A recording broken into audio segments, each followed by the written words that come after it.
Poppin PJ, Nice. high-speed, low-drag Rob. Woo!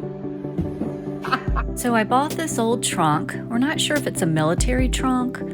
It's in pretty bad shape She and rough.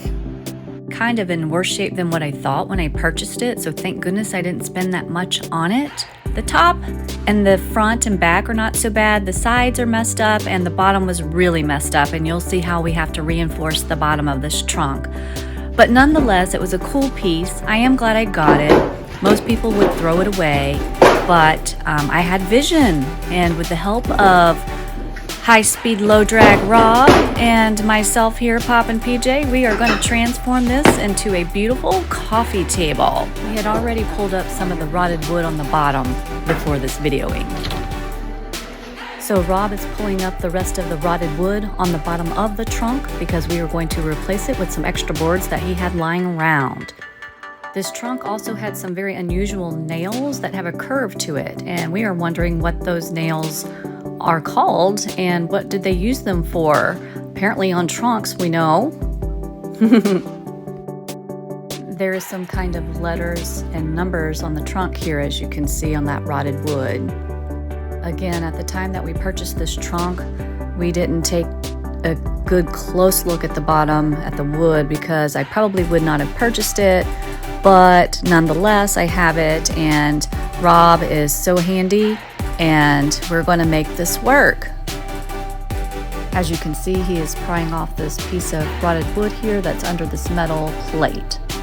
We are not going to remove this piece of metal because we will put it over the new piece of wood. A closer look at the number, GIR 6143. This old wood has got to go. Salvaging this metal plate as well and removing all of those nails. Cleaning up our mess. We are going to begin by putting 2 boards on each end or sides of the trunk. We are going to use these bolts. So what kind of bolts are these, Rob? I've always been told, not necessarily ones with these teeth, but like we call them sex bolts. They would use them on skateboards. Cool. Yeah. Assessing for the proper size drill bit to use for these sex bolts. Rob is marking the proper length for the 2 end boards that we need for the trunk.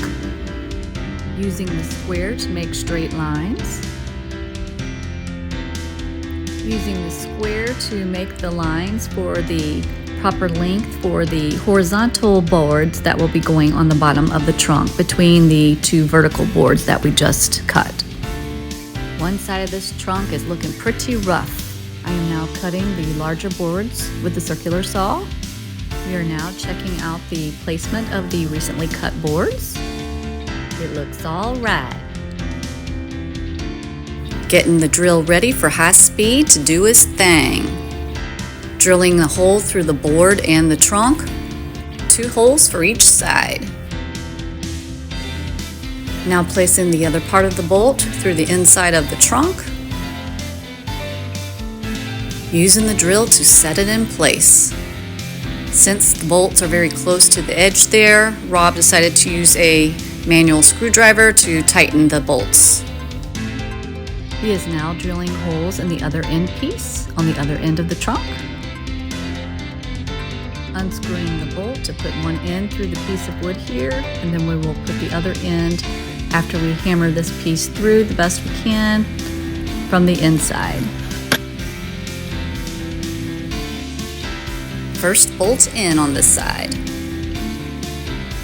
Looking for the second bolt that we put through the bottom side of the trunk. Found it.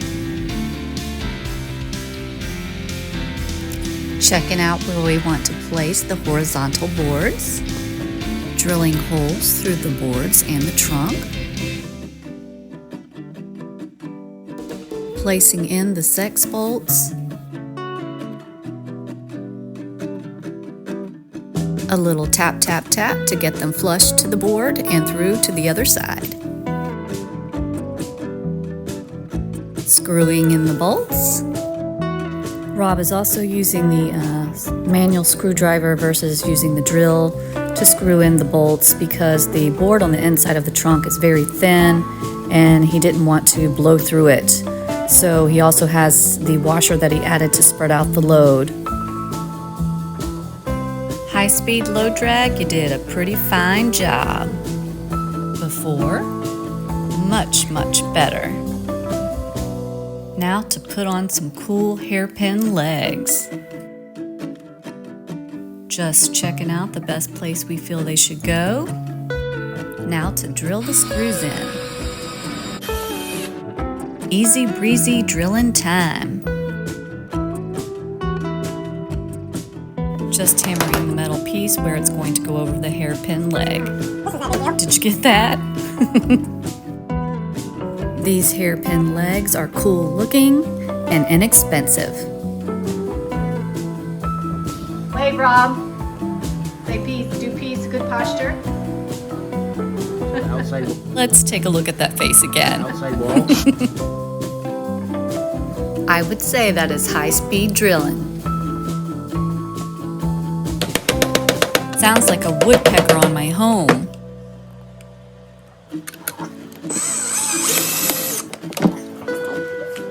My turn to put some legs on. Centering the hairpin legs on the boards. As the ZZ Top song goes, she's got legs and she knows how to use them. Rob is clipping off some pieces of metal, hammering the metal flush to the trunk and over the hairpin leg where it's going to be screwed down. Bang, bang, bang on the metal, baby. Drilling holes through the metal and the hairpin leg. Now to screw it in. Legs on. It's got legs. She's looking less rough, I would say. So I am going to be mixing yellow and black to make an olive green color that I'm going to use on the really messed up side of the trunk to somewhat try to simulate the olive color metal on the remaining part of the trunk. So I'm just kind of playing with adding a little more yellow, adding a little more black to get the color that I feel is as close to the rest of the trunk as possible. Now remember, this is what the side I'm working on looked like. We had to remove the metal. I am now taking the olive color that I just made and using a piece of cloth to rub it all into the wood to sort of try to simulate the color of the metal on the rest of the trunk, but that is missing on this side because we had to take it off for safety. It's not the prettiest color, that's for sure, but it will dry and not be as green, if you will, once it is dry, and it will blend in, I think, pretty well with the rest of the trunk. We'll check it out and find out, that's for sure. When this acrylic paint dries, it will be darker than what you see here. I'm going to be staining and painting these bare spots here.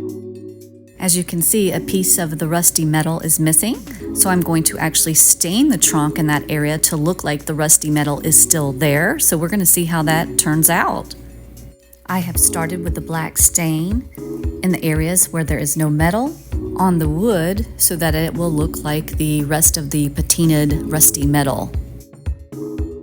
These are the paints I will be using. To make the rusty color that I'm going to put on top of the black stain, I had a red brick color acrylic paint, a metallic copper color, and then also a little bit of brown. I mixed them together, cut a sponge, and I am now patting lightly over the black to give it that look of the rest of the metal that is on the trunk. Faux rusted metal. Just hitting all the bare spots that I covered with the black stain. Now taking a little bit of black stain and going over that rust to kind of blend it together. I love how that lower left corner looks like there's a piece of metal there when there is actually not. Ow! Now just using a scrap piece of sandpaper and sanding the boards that we added on the bottom and staining it an all-American wood stain color. It is turning out much better than I had expected. Although I'm not completely happy with the color of the side there, but I will come back to it. On that one side that was really messed up with just the paint on the wood and the faux rusty metal look. Staining the boards that have not ever been stained will take a couple of coats. I'm liking it.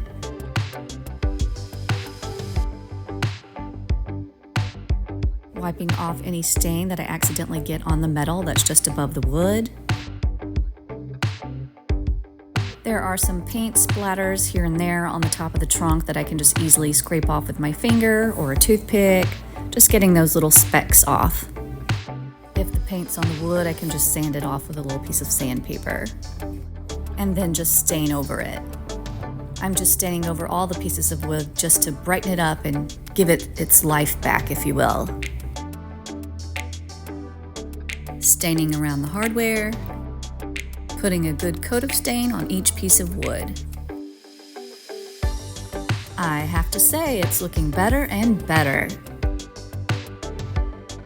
So I'm going to try to clean up the hardware, and I read that to clean metal, in particular brass, that you can use baking soda and lemon juice.